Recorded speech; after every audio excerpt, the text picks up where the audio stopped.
Welcome back to the Knox channel. In this video, obviously we've got Chad with us and we are going to be having a conversation about the all new Triumph Street Triple R and RS.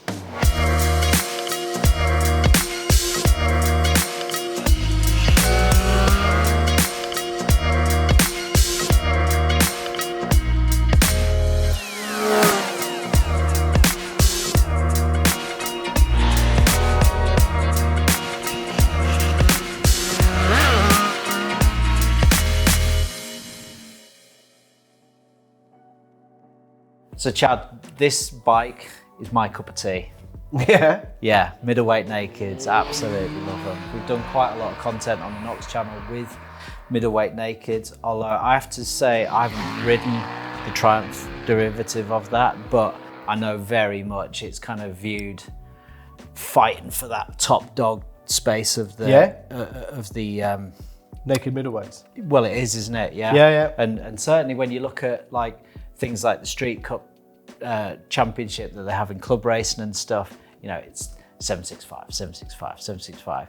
Maybe the odd 890 Duke-R, but it's like the most developed sort of bike and it's the go-to for that. And, you know, they're massively popular, aren't they? Yeah, this is the previous, as in the 2022 model, which I had on test before I went to ride the 23. That is a bike that I highly recommend to mates. So when I got a mate in the pub and he's like, oh, I want a new bike. Generally 8 out of 10 times, unless they want an adventure or something specific, I just go, Triumph Street Triple. And they go, oh no, I need a GSX 1000 or a 5. No, that's what you need for the road. Perfect amount of horsepower, balance, weight, does everything, and it's not going to break the bank. So and when I rode the 22 bike before riding the 23 bike, I had 2 weeks of it at my house, and I got off it and I was like, I'd have that. Yeah. Did you? Yeah, I generally went to the launch, spoke to the engineers, and I said, rode your old bike for 2 weeks. I think it needs some new clocks. Right. The clocks look really dated and they're a bit hard to navigate. I said, apart from that, I'd be a bit stuck in your design meeting because you'd be like, because it felt like a great bike, and it still is. And that's what we really got to hit home here. The 22, if you've got the 22 bike, that's a brilliant bike. It's such a good bike, but they've just moved the game on in little areas with the 23 bike. And the triple motor, just generally speaking, okay, I haven't ridden this triple, but I've ridden an MT-09 and done quite a bit on that derivative of engine, and they are just fantastic. You know, when you ride like a 4-cylinder and like my GSX-R 750, and I've changed all the gear into it now, so actually it's not lazy at all, but there's quite a bit more with the triple, and there's quite a bit more sort of wheelie action sort of power as well, isn't there? It's the best, but it's not a twin, worlds. you know, but it's got more than a twin, you know?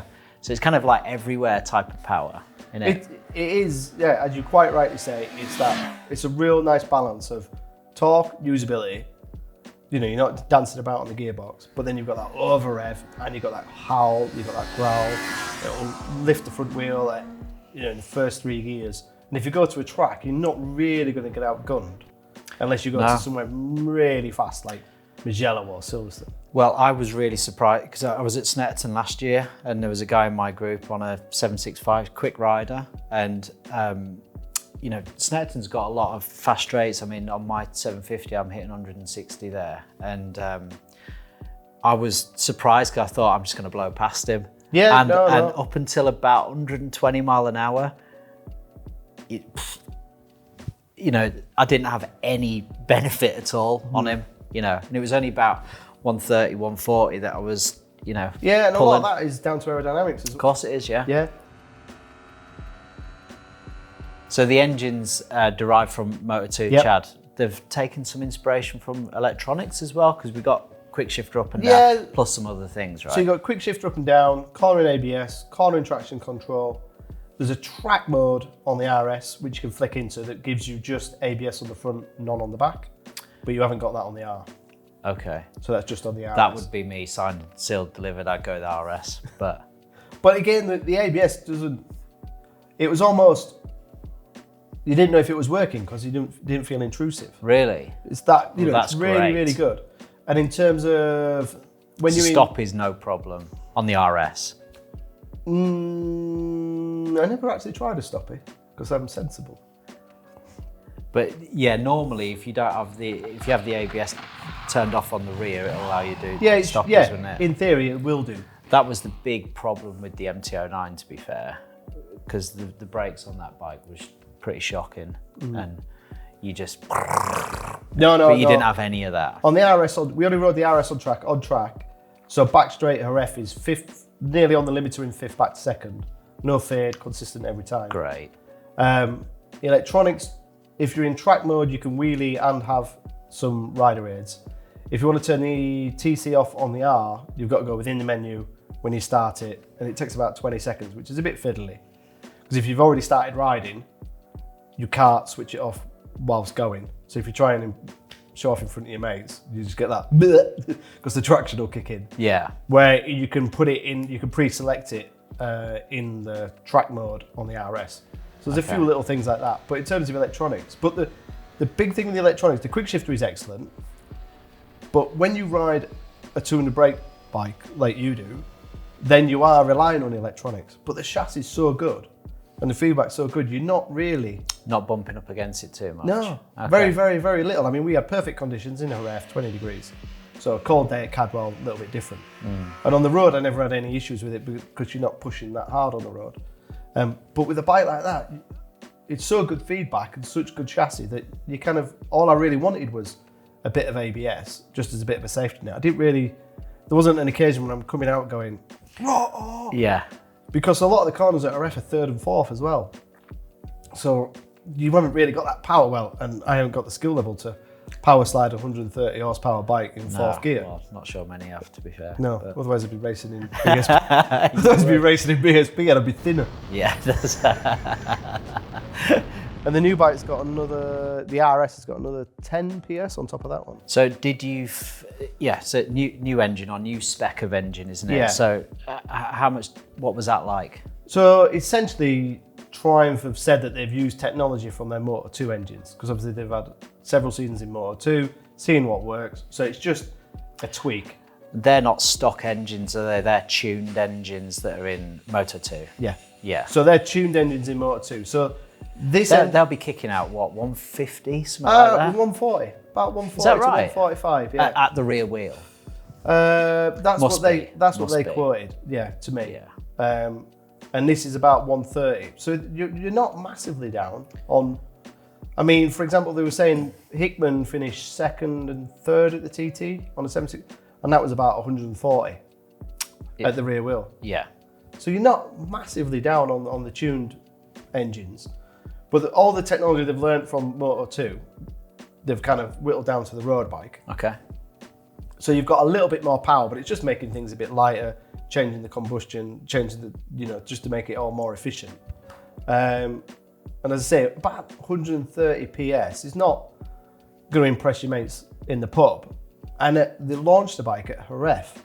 And again, before I went, I was like, Jerez is a MotoGP track, that's fast. Yeah. So if it's going to feel gutless, it's really going to feel gutless. But if you want any occasion where you went, I want more power here, there was enough time on the straight for you to have a bit of a breather and a bit of a relax, but it still was tramping. Oh, it's fast. Yeah, and they've changed the gearing as well. So the gearing is shorter. The gear, as in the front and rear sprockets, the rear sprocket's different as well.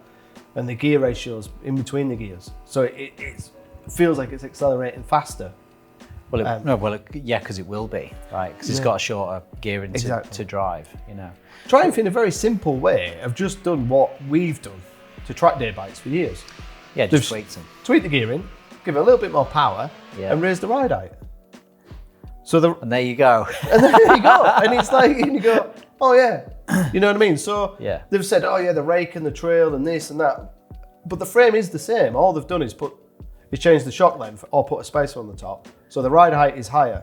So you go up on the ride height, which steepens the steering head, shorten the wheelbase with different gearing, shorten the overall gearing in the gearbox, give it another 10 PS. Off you go.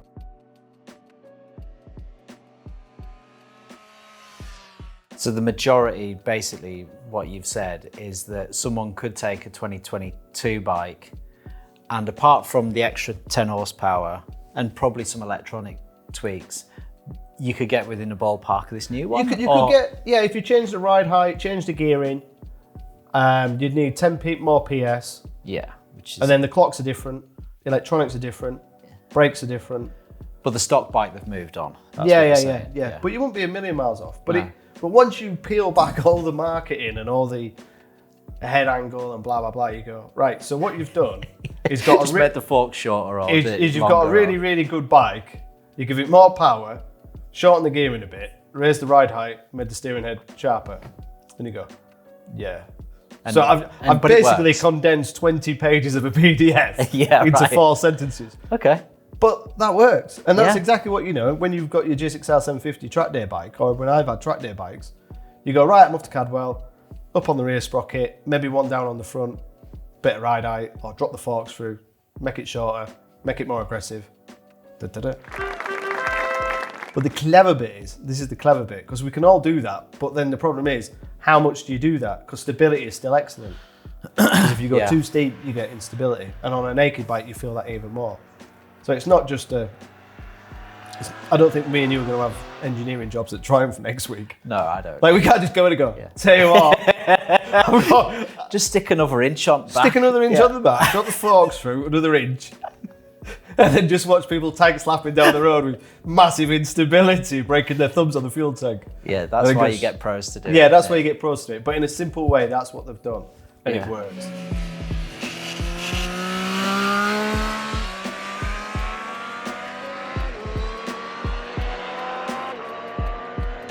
Well, connected to that point, I never understand it with Triumph, and everyone has to do that. You probably wouldn't have to do it at RF because, like you say, MotoGP track, beautifully smooth and all that sort of stuff.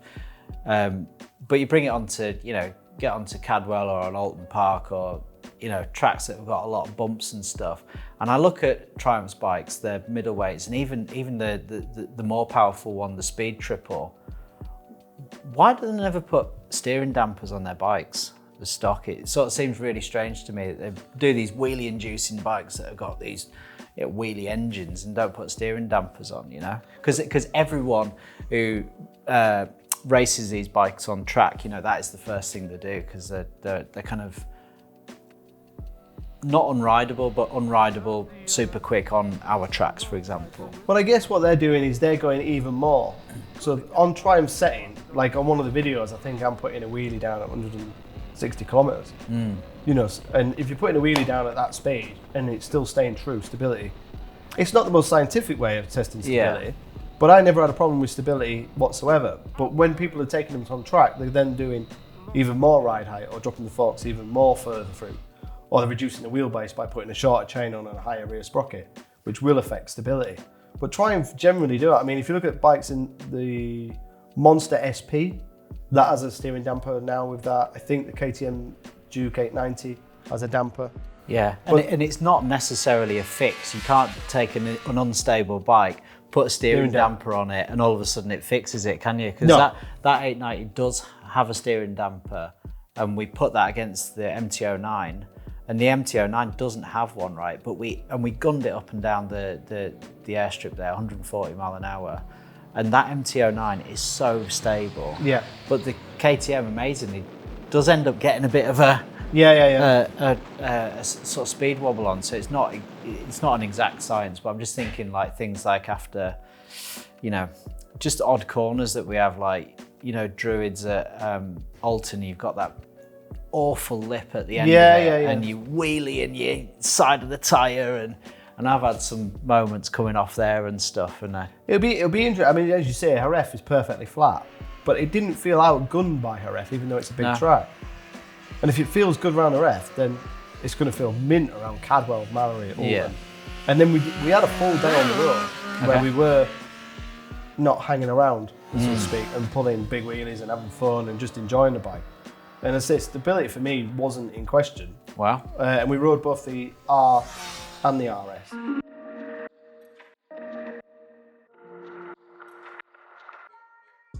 RS. So Chad, we've got 2 models, haven't we? Yep. That you tested. Yeah. So you got the R and the RS. The R is the base model, just under £10,000. Then you got the RS, which has got sportier rubber, improved brakes, and more adjustable suspension with the Norlins rear. And then there is a Moto 2 bike that's completely sold out, which again has got another higher spec in suspension and different bars and different ride height. So we rode the R and the RS on road and just the RS on track. Okay. When you ride the R and the RS on the road, there is a difference because the R has got Continental rubber, not Pirelli rubber, so one's got sports touring, one's got sports. The ride height is slightly different, the brake specs are slightly different, and the suspension spec. So you've got shower rather than Öhlins on the rear, if I remember off the top of my head. And the differences are only really kind of small on the road because you're not pushing, well, you shouldn't be, getting into that last 15% of handling and going, I need this and I need that. It's almost impossible, isn't it? And if you had the R model and you went on a track and you just got rid of the Continental rubber and put some sporty rubber on, you're not going to be a million miles because I think it's 9 or 8 or 10 horsepower difference. And again, it's only in that last 5 or 6% where you notice the power difference. Okay. So in many ways, if you've got the R model, and it doesn't feel choked in comparison. No, you're not it's getting quite similar. No, one's not a racehorse and the other one's a one-eyed donkey. You know what I mean? It's not like a massive, you're not eating steak and your mate's next to you with a fry up. They are pretty similar, and on the road you've got to ride them back to back and go, that turns a little bit different and that turns. Okay. And in all honesty, if you had the R and you never going to go on track, just buy the R. And if you are going to do just one track day, then just change the rubber. Just put some sporty Pirelli rubber on it. Okay. And if you're in the, it's only when you go and you push for that last 10%, which arguably not many people are going to do, is when you want the RS. Okay. But when you do go for it on the RS, it's so good as a handling middleweight naked. The faults I was finding with it was because I wanted to race it. Right. So I wanted bigger shift lights, I wanted the bars to be lower, I wanted some bodywork. Yeah. And it's so good as a middleweight naked bike. It feels like a race bike with straight bars. Does it? It is that good. Okay. And obviously you've ridden all of the other ones in this category. How does that compare to the other ones that are available? So in my mind, you've got the KTM 890R. You've got... It's got to be close, right? Yeah. That bike is that handles so well. You've got Yamaha's got the MT-09 SP. And I literally just 3 days before I went to RF, I rode the Ducati Monster's new SP. Okay. Which is the fully Öhlins Monster. In terms of comparing those, the Monster is light and agile, but it ain't got the power to match this. The Yamaha is a good overall package and cheaper, but I don't think on track, the Triumph is another. And the ergos on that are totally different as well. The MT-09 is quite, much more relaxed, much more civilized. Yeah. The Triumph is relaxed and civilized, but it can make that step into an aggressive track day bike so easily. The closest bike I think to it would be the KTM 890R, which I've ridden on track and on road, and that handles so well. Yeah. That is, and I think what the difference is going to be in terms of handling and braking performance, I think they're going to be pretty close. What it'll come down to, I think, is whether you love that triple over twin. And looks and brand value. Yeah, you got that. But in terms of, lap times or how it feels on track, they're close. They're going to be pretty close in terms of corner speed and handling. But I think the Triumph's just got that, that any gear doesn't really matter, over rev. Nice. It's just, like it carved up her F. Like, you can see on, you came away going, I can see why people race them. Yeah. And then the next day we rode on the road and went, I can ride this in jacket and jeans, I can ride this to the shops, and it's not silly money. So, I mean, if it's as good as you're saying it is, Chad, it would be quite a good bike to do, if you were just going to have one road bike, but you were going to do a few track days and stuff, because of course most people just get a sports bike to do that, but then you're a bit more compromised on the road. So, you could go genuinely hold your own in any fast group on this sort of bike. 100%. This is the bike I would buy. Is it? This is so good. This is the bike I would actually buy. Or what, for yourself? For myself, because I would go, right, it does everything. I can throw a jacket on, go get my boy from school, bring him home.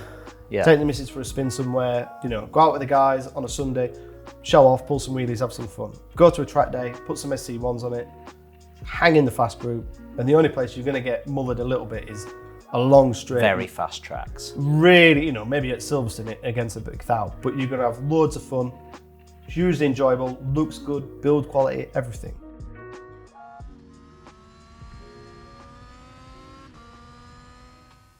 Few little niggles for me, but go on. So on the RS, you've got these beautiful kind of digital clocks, but I found the rev counter quite hard to see. When you're just glancing down. Yeah. So I'd hit the rev limiter a few times, and the clocks on the R, which is the cheaper version, are actually more informative and easier. Okay. The mirrors on the R are conventional mirrors, not the bar end mirrors, and a better view. So that they were actually better than the pricier RS versions. So the RS ones are on the end of Yeah, the awkward little ones. And I've never used them before. yeah, they look great, but I actually preferred the conventional normal mirrors. Okay. But then the R's not available. They'd be a fairly easy Yeah, add-on. you could do it, but the clocks, you can't change. No. The clocks look, at a standstill. They've got all the connectivity and everything, but they're just not as visually as appealing and as easy to see. And the R isn't available in the red and the yellow, which looks, Okay. which is a bit of a shame. Which is, I can see why Triumph have done it, because I think everybody would just buy the R in yellow. And as I said before, for me, I would probably just buy the R. Would you? Yeah, and then save myself a few. Would you actually? Genuinely, you would go because I would look at them and I'd have the RS because it's got Brembos. Yeah, it's got Ohlins, Brembos, it's got Ohlins, and it's got all those bits. But generally, if I was going to do a track, I'd probably only do 2 road bike track days a year. And you can just ride up and just off you go and ride home again. There's not many bikes you can ride to a track and ride home again. And as long as you change the Continental rubber, which are fine, the Sports Touring rubber, they're fine. But not on track. Sure. If you fitted some SC1s, something that's going to work well on track, then, and you will feel the difference in the brakes and a little bit in the ride height. But usually on a track day, if I'm riding a road bike on a track day, I'm there to have a good laugh. Fun. Yeah, with my mates and, try and embarrass one of my buddies, on his sports bike and just have a bit of fun. And I'm not pushing for a lap time, so I don't need that extra couple of mil of ride height. I don't need those extra brakes because I'm not racing it. If I was going to race it, then I'd go RS. But track days for me are about burning a tank of fuel, destroying a set of tyres, having a laugh, pulling a few wheelies, sliding it around and just having great fun. And that's what this is. It's not intimidating. You're not going to be in the 4th session of a track day hanging because you're trying to wrestle 220 horsepower bike round. It's 130-ish horsepower. So let's finish up, Chad. Street Triple RS. It was already fighting for King of the Mountain anyway. Yeah. Where does it stand now? For me, this is the king of the middleweight class. The bike that's going to get close to it is KTM's 890 Duke R. Those 2 bikes are phenomenal bikes, but I'm so impressed by the Triumph. This is the bike that I would buy for the road if I was riding on the road. That's how much I love this bike. If you're never going to go on track, just buy the R. The Ducati, great bike, light, easy handling, but it's not got the power to match the Triumph. And the Yamaha's an all-round good package and cheaper, but I don't think it's got the track ability and the sporty ability of the Triumph. But what we need to do is, if we can get the KTM and the Triumph together, that'll be, historically we'd go, the fun test will be a sports bike test, or the fun test will be an enduro test. But to get them 2 on track, That'll be a hoot. Be a laugh. It's just, that's the thing, we sometimes forget about. It's like you got off the Triumph and you went, I'm not exhausted, I'm enjoying it, it's not intimidating, it's great fun, it sounds awesome, I've got a bit of electronics just in case. Just ride it all day, all day, all day, all day. You could literally turn up at Donington, ride that all day till the sun sets, and ride it home and go. I've had a good day. Good day, put it on its side, stand in the garage, put your chain around it, fine. Well, you know what? That's a very complimentary review, isn't it? And I think people watching will go, yeah, I want one of them. Looking at it, I kind of do as well. But I wish I was a Triumph salesman. Yeah, because they're just going to go. You'd earn a few decent bit of commission, I would say, Chad, wouldn't you? Yeah. Just avoid the clocks. Yeah, that's right. Very good. Well, I really hope that you've enjoyed this video. Hopefully it's been informative and helpful. Please like, comment and subscribe. Check out all the Knox gear that we use to protect ourselves on test, and we'll see you next time.